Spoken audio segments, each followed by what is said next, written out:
Railway सुरक्षा बल द्वारा शनिवार को तस्करी से बचाए गए 5 बच्चों को सोमवार को सीडब्ल्यूसी द्वारा उनके परिजनों को सौंप दिया गया। साथ ही बच्चों के भविष्य को सुरक्षित बनाने के लिए परिजनों को विशेष निर्देश दिए गए। जानकारी देते हुए सीडब्ल्यूसी सदस्य ममता अरोड़ा ने बताया कि सभी बच्चे साहिबगंज जिले के निवासी हैं। इस मामले में तस्कर मोहम्मद नूर इस्लाम को गिरफ्तार किया गया है। सभी परिजनों की पहचान कर ली गई है और बच्चों को उचित प्रक्रिया के बाद सौंपा गया। साथ ही स्किल डेवलपमेंट को लेकर भी परिजनों को जानकारी दी गई है। वहीं धनसार मामले में भी सीडब्ल्यूसी ने कार्रवाई करते हुए विशेष निर्देश जारी किए हैं।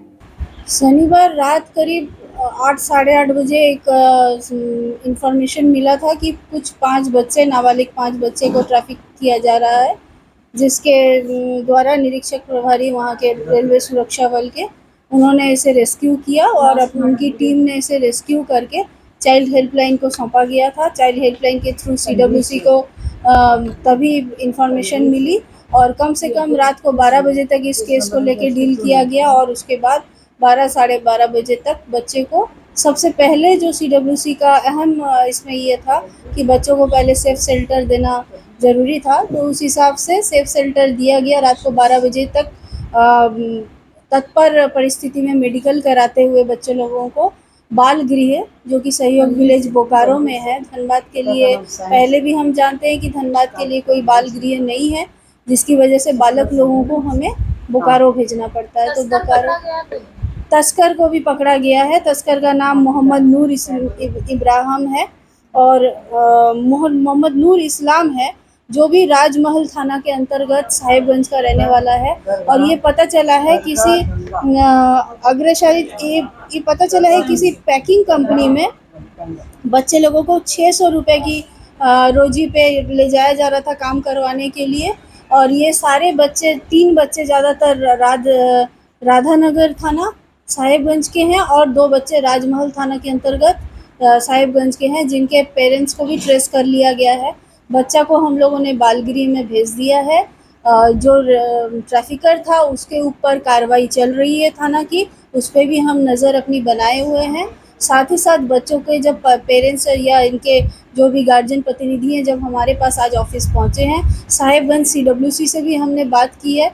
डॉक्टर सुरेंद्र नाथ तिवारी हैं जो साहिबगंज सीडब्ल्यूसी के मेंबर हैं, उनके द्वारा भी थाना प्रभारी वहाँ के लोकल थाना के प्रभारी द्वारा भी बात की गई और सब चीज़ को देखते हुए बच्चे लोगों के पेरेंट्स को ट्रेस किया गया है। बाकी सारे दस्तावेजों को देखते हुए अब हम वो बच्चे को उनके पिताजी उनके माताजी जो भी आई हैं जिनके बच्चे हैं उनको सौंप दिया जाएगा। इसके अलावा धनसार क्षेत्र के किसी बच्चे को लेकर के कुछ बातें सामने आई थी, क्या कुछ कार्रवाई हुई उस पर? धनसार क्षेत्र के बच्चे का जो उस दिन आया था उसके कम से कम 45 से 1 घंटे के अंदर हमने उस बच्चे के परिजनों को ढूंढ लिया है।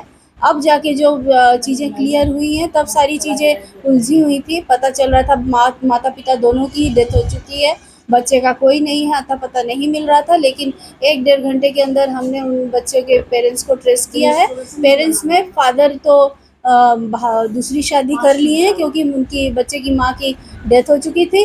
2 मामा हैं जिनके निगरानी में बच्चा था, लेकिन बच्चे की परवरिश उतनी अच्छी नहीं हुई है। इसे देखते हुए वो हमारे सामने सीएनसीपी है, मामा को हम लोगों ने बुलवा लिया है। आज बच्चा मामा को दिया जाएगा, लेकिन कुछ कंडीशंस के साथ ये फॉलोअप में रहेगा, जिसमें बच्चे की पढ़ाई और उसकी सारी गतिविधियां जिसमें अच्छी रहें और पढ़ाई करके बच्चा मूल स्रोत में वापस आ सके। बच्चों के पुनर्वास के लिए क्या कुछ किया जाएगा आप लोगों की ओर से? जो बच्चे ट्रैफिकिंग होके आए हैं उनके पुनर्वास का बहुत सारे चांसेस हैं।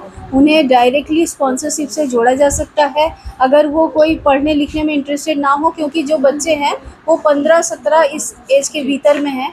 तो अगर वो कोई स्किल डेवलपमेंट ट्रेनिंग करना चाहेंगे, जो भी कुछ करना चाहेंगे, वो सब कुछ हो सकता है। लेकिन ये केस साहिबगंज जिला के अंतर्गत का केस है, इसीलिए हम इसे सीडब्ल्यूसी साहिबगंज को बात करते हुए ट्रांसफ़र करेंगे और वहाँ के सीडब्ल्यूसी इस चीज़ को बाकी सारे योजनाओं से जोड़ते हुए इस पे रिहैब प्रोग्राम जो है उनका निर्देशन करेंगे।